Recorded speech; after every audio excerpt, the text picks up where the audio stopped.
வணக்கம் நண்பர்களே! கார்த்தி ரேவதி சீரியல் செம பரபரப்பா போயிட்டு இருக்குன்னே சொல்லலாங்க. பரபரப்பான கட்டத்துல மாலைக்குள்ள பாம வச்சு கும்பாபிஷேகத்துல வந்து ராஜராஜ வந்து தூள் தூளா பீஸ் பீஸா ஆகணும். அந்த சாமுண்டேஸ்வரி நடைப்பிணமா மாறணும். கும்பாபிஷேகம் நடக்கவே கூடாது. 2 குடும்பமும் ஒண்ணு சேரக்கூடாது. இப்படி பயங்கர பிளானோட நம்ம காளியம்மா, சிவனாண்டி, முத்துவேல் வந்து களம் இறங்குறாங்க. ஆனா நம்ம காளியம்மா வந்து நம்ம ராஜா கிட்ட நீ நினைக்கிறது மாதிரி கும்பாபிஷேகம் நல்லபடியா நடக்காது. நாங்களாம் பாம் வச்சிருக்கேன். கண்டிப்பா நடக்காது அப்படின்னு வந்து சவால் விடுறாங்க.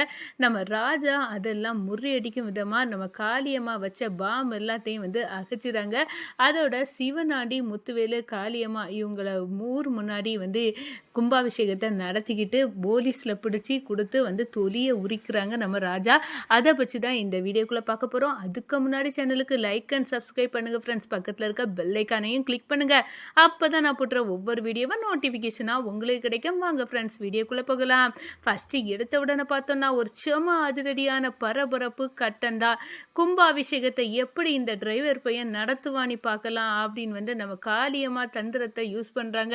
சாமுண்டேஸ்வரி குடும்பத்தை மூக்கறுக்கிறதுக்கு இதுதான் சரியான சந்தர்ப்பம் அப்படின்னு வந்து அந்த இடத்துல பாம வந்து நம்ம மாலையோடு மாலையா நம்ம கோயிலுக்கு எடுத்துட்டு போவோம். அதுக்குள்ள மாலைக்குள்ள வந்து பாமு யாருக்கும் தெரியாதவாறு செட் பண்ணி அந்த நபரை வச்சுட்டாங்கன்னு சொல்லலாம். அதை வந்து ஒரு யாகம் வளர்க்கக்கூடிய அந்த இடத்துக்கிட்ட கொண்டு வைக்கிறாங்க. இது இப்போ கொஞ்ச நேரத்தில் பீஸ் பீஸாக ஆகும். வந்து இந்த பரமேஸ்வரி கிழவி தன்னோட மகன் கையால் வந்து கும்பாபிஷேகம் நடக்கும்னு காவல் இருக்கால. இப்போ பாரு அவன் வெடித்து தூள் தூளாக ஆக போவான், கும்பாபிஷேகம் நடக்காமல் போவான் அப்படின்னு வந்து அந்த இடத்துல பாமை வச்சுக்கிட்டு வந்து நம்ம ராஜா கிட்ட தகவலை கொடுக்குறாங்க. அங்கே பாம் இருக்கு. நீ நம்ம ராஜாவும் அரண்டு போய் எல்லா இடமும் தேடுறாங்க. எங்கே தான் இந்த பாமை வச்சுருக்காங்கன்னு தெரியலையே. கும்பாபிஷேகம் நல்லபடியாக நடக்கணும், எங்கள் மாமாவுக்கு எந்த ப்ராப்ளமும் வரக்கூடாது, நான் அத்தைக்கிட்ட அப்படின்னு சொல்லி தான் மாமாவை வந்து இங்கே வர வச்சுருக்கேன். அத்தை வந்து இங்கே மாமா போகண்டாம் அப்படின்னு தான் சொன்னாங்க. நான் தான் பிடிவாதத்தில் மாமாவுக்கு நான் பாதுகாப்புன்னு சொன்னேன். ஆனால் இப்போ எனக்கே வந்து பயங்கர வந்து கவலையாக இருக்க, என்ன பண்ண அப்படின்னு வந்து அரண்டு போய் நிற்கிறாங்க. இது நம்ம மட்டும் வந்து முடிக்கக்கூடிய விஷயம் கிடையாது. கண்டிப்பாக உயர் அதிகாரிகள்கிட்ட ஹெல்ப் வேணும் அப்படின்னு வந்து நம்ம ராஜா நினைக்கிறாங்க. கௌசல்யா ஐபிஎஸ் அது அவங்க வந்து களம் இறங்குறாங்கங்க. அவங்க களம் இறங்கி வந்து நம்ம ரேவதியை வந்து கடத்தணும் இதில் அப்படின்னு வந்து பிளான் பண்ணி காளியம்மா சிவனாண்டியோட ஆட்கள் வந்து ரேவதியை கடத்துறாங்க. ரேவதிக்கு உயிரை எடுக்கணும். அந்த டிரைவர் பையனுக்கு பொண்டாட்டிக்கு உயிர் போனதோட டிரைவர் பைய துடிக்கணும். ராசி கெட்டவன் மூத்த பொண்டாட்டி தான் இறந்துட்டு இப்போ 2வது பொண்டாட்டியும் போயிட்டு அப்படின்னு வந்து அந்த இடத்துல எல்லாரும் கேவலமாக இந்த டிரைவர் பைய தான் ஏசணும். தான் இப்படி ஒரு அதிர்ஷ்டம் கெட்டவன்னு நினச்சி அவன் நொந்து சாகணும் அப்படின்னு எல்லாம் வந்து நினச்சிருக்காங்க. அதோட ரேவதியை கடத்தி கத்தியை வச்சு குத்த போன நேரம் தான் நம்ம கௌசல்யா ஐபிஎஸ் வந்து மாஸ் என்ட்ரி கொடுக்குறாங்க. ரவுடிகளை அடித்து ருத்ரம் தாண்டவம் ஆடி நம்ம ரேவதியை காப்பாற்றுறாங்க. ரேவதி ரொம்ப நன்றின்னு சொல்ல நேரம் உங்கள் கணவர் தான் உங்கள் பாதுகாப்புக்கு இப்போ இங்கே வர வச்சது அப்படின்னு வந்து அவருக்கு தான் நன்றி போய் சேரணும் அப்படின்னு வந்து அந்த இடத்துல சொல்கிறாங்க. அதுவும் இல்லாமல் அந்த திருவிழாவில் வந்து பாம் இருக்கான் அப்படின்னு உள்ள தகவல் கிடைக்குது. பாமாட பாவி இந்த சிவனாண்டி, முத்துவேலு, காளியம்மா பாமையும் வச்சுக்கிட்டு இவ்வளோ தூரம் வந்து சூழ்ச்சி வந்து பண்ணிட்டு இருக்காங்க. இந்த கும்பாபிஷேகம் நல்லபடியாக நடக்கக்கூடாதுன்னு இவ்வளோ வந்து வேலைப்பாடுகளை பார்க்குறாங்களே கடவுளே அப்படின்னு வந்து அந்த இடத்துல நம்ம ரேவதி அரண்டு போய் நிற்கிறாங்க. கவலைப்படண்டாம், அதுக்காக தான் நான் வந்து இப்போ பாம்பு எடுக்கக்கூடிய ஸ்பெஷல் குவாட் எல்லாம் வந்திருக்காங்க அப்படின்னு வந்து அந்த இடத்துல ஒரு பெரிய கலகலப்பு வருது. அதோட பார்த்தோன்னா நம்ம ராஜா வந்து இந்த மாலை வந்து பாருங்க, இனி பூக்களை தான் பார்க்கணும், இந்த பூ அலங்காரத்தை எல்லாம் வந்து பார்ப்போம் அப்படின்னு வந்து சொல்ல நேரம் அந்த தட்டுக்குள்ளே வந்து அந்த மாலை யார் கொண்டு வந்தது அப்படின்னு வந்து சொல்ல நேரம் ஊர் பெரியவங்க சொல்கிறாங்க. என்னப்பா கேட்குற ராஜா, அது சிவனாண்டி கொண்டு வந்த மாலைப்பா அப்படின்னு வந்து சொல்கிறாங்க. சிவனாண்டியா? அப்போ நிச்சயமாக இதுக்குள்ளே தான் பாம் இருக்குது அப்படின்னு வந்து அந்த இடத்துல தூக்கி அங்கே அந்த சைடு தூக்கி எறிகிறாங்க. அதோட பாம் வெடித்து தூள் தூளாக ஆகுது. யாருக்கும் எந்த பிரச்சனையும் இல்லை. மொத்தத்தில் சிவனாண்டியோட முகத்தர ஊர் முன்னாடி வந்து கிழிஞ்சிட்டுன்னு சொல்லலாம். எல்லாரும் அரண்டு போய் நிற்கிறாங்க. சிவனாண்டி இப்படிப்பட்ட வேலையை செய்திருக்கானா அப்படின்னு வந்து அந்த இடத்துல தொலியை கலத்துறாங்க நம்ம ராஜா.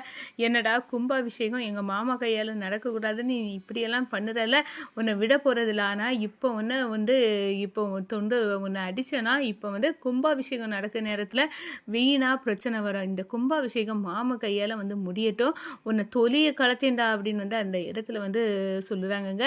அதே கணம் பார்த்தோன்னா நம்ம ரேவதி, சுவாதி எல்லாரும் முளைப்பாரியை தூக்கிட்டு ஊரை சுற்றி வராங்க. அங்கேயும் ஆபத்தை வச்சுருக்காங்கங்க. ஆனால் நம்ம ராஜா தந்திரமாக கண்டுபிடிச்சி நம்ம ரேவதியை அதில் இருந்தும் காப்பாற்றிறாங்க. என்ன இந்த டிரைவர் பையன் பொண்டாட்டியை ஒரு இடமும் நம்ம வைக்க ஆபத்தில் இருந்தெல்லாம் எல்லா இடமும் மீட்டுறான், ஒரு இடத்துலையும் அவளுக்கு ஆபத்து வராதியே அப்படின்னு அந்த இடத்துல காளியம்மா கொந்தளிக்கிறாங்க. இந்த கும்பாபிஷேகம் நடந்தால் கண்டிப்பாக என் மாப்பிள்ளை ராஜசேதுபதியோட பேரன் யாருன்னு அவருக்கு தெரியும், அந்த ரகசியத்தை எனக்கு சொல்லுவேன்னு சொல்லியிருக்காரு. கண்டிப்பாக இந்த கும்பாபிஷேகம் முடியட்டும், நான் உண்மையை தெரிஞ்சுக்கிடட்டும் அப்படின்னு ஆவலாக நம்ம சாமுண்டேஸ்வரியும் பார்த்துட்டு இருக்காங்க. இந்த டிரைவர் பையில எல்லாத்துலேயும் நம்ம வெளுத்தெடுத்துடலான்னு பார்த்தா எல்லாத்துலேயும் இவன் முறியடிச்சிட்டானே அப்படின்னு சந்திராவுக்கு கோபம் தலைக்குச்சிக்கு மேலே ஏறுது. அதோட பார்த்தோம்னா கும்பாபிஷேகம் நடக்குதுங்க. நம்ம ராஜராஜ கையால் கோவிலில் குடமுழுக்கு விழா நடத்துகிறாங்க. அவங்க இதை நம்ம பரமேஸ்வரி பாட்டி அப்பனே முருகா இதுக்கு தானடா இத்தனை காலம் நாங்கள் எல்லாம் காவல் இருந்த இந்த அம்மனோட கும்பாபிஷேகம் என் மகன் கையாலே என் பேரை நடத்தி வச்சுட்டான், இது ரொம்ப சந்தோஷம் அப்படின்னு அந்த இடத்துல நம்ம பரமேஸ்வரி பாட்டி கடவுளை வேண்டிக்கிடாங்க. அதே நேரத்தில் பார்த்தோன்னா நம்ம சாமுண்டேஸ்வரி நம்ம ராஜா கிட்ட ராஜா மாப்பிள்ள இப்போ கும்பாபிஷேகம் நல்லபடியாக முடிஞ்சாச்சு, சொல்லுங்க ராஜசேதுபதியோட பேரன் யாரு அப்படின்னு உள்ள ரகசியம் எனக்கு தெரிஞ்சுக்கிடணும். இவ்வளோ நாள் என் மண்டையை போட்டு குழப்பிட்டு இருந்த விஷயமே இதுதான், அதுக்குள்ள விளக்கத்தை நான் உங்ககிட்ட தெரிஞ்சுக்கிடணும், அது யாரு எனக்கு சொல்லுங்க அப்படின்னு சொல்லு நேரம் தான். அத்தை நான் உங்ககிட்ட இத்தனை காலம் மறைச்சிட்டு இருந்த ரகசியம் இதுதான் அத்தை, நான் இப்போ சொல்லுறேன், அது வேற யாரும் இல்லை, நான் தான் உண்மையாட்டே ராஜசேதுபதியோட பேரன். ரெண்டு குடும்பத்தையும் ஒன்று சேர்க்கணும், இது எங்கள் தாத்தாவோட விருப்பம், அதனால தான் நான் இந்த குடும்பத்தை ஒன்று சேர்க்க தான் இங்கே டிரைவராட்டு நடித்தேன், இந்த குடும்பம் ஒன்று செய்கிறதுக்கு தான் அப்படின்னு சொல்கிறாங்க. இதை கேட்டு அரண்டு போகிறாங்க நம்ம சாமுண்டேஸ்வரி. என்ன இந்த கிழவியோட பேரே நீதானா, எதுக்காக மாப்பிள்ளை நீங்கள் இவ்வளோ தூரம் ஏமாத்துறீங்க, ஒரு நிமிஷம் உங்களை மாப்பிள்ளை நீ கூட நான் கூப்பிடுறதுக்கு விரும்பலை, எதுக்காக நீ இவ்வளோ ஏமாற்றி என் பொண்ணை கல்யாணம் பண்ண என்ன அத்தை சொல்கிறீங்க, நீங்கள் பொண்ணை கல்யாணம் பண்ணாவளா, நீங்கள் தானே ரேவதியை துப்பாக்கி முனையில் மிரட்டி அவளை சம்மதிக்க வச்சு என்னையும் வலுக்கட்டாயமாக ரேவதி கழுத்தில் தாலி கட்ட வச்சிங்க. ஆனால் ரேவதியே கல்யாணம் பண்ணதெல்லாம் தற்செயலாக நீங்கள் நடத்தி வச்சது தான், மற்றபடி பார்த்தோன்னா ரெண்டு குடும்பத்தையும் ஒன்று சேர்க்கணும், இதுதான் ரீசன், அதுக்காக தான் இங்கே டிரைவராக வந்தேன் அப்படின்னு அந்த இடத்துல சொல்கிறாங்க.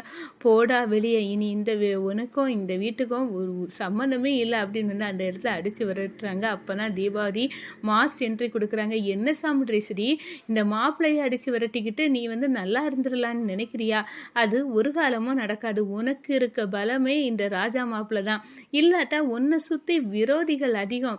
அதான் பார்த்தோம்ல கோயில் திருவிழாயிலே பாம்பு வச்சாமல அந்த சிவனாடி, முத்துவேலு, காளியம்மா இப்படின்னு உன்னை சுற்றி விரோதிகள் அதிகம், அவங்களெல்லாம் தகத்தெறிஞ்சு உன்னை பாதுகாத்து கொண்டு வரதே உன் மாப்பிள்ள, அது உனக்கு சரியா ஞாபகம் இருக்கா அப்படின்னு நம்ம தீபாவளி நம்ம ராஜாக்கு சப்போர்ட் பண்ணி பேசுகிறாங்க. இதில் அரண்டு போய் நிற்கிறாங்க சாமுண்டே.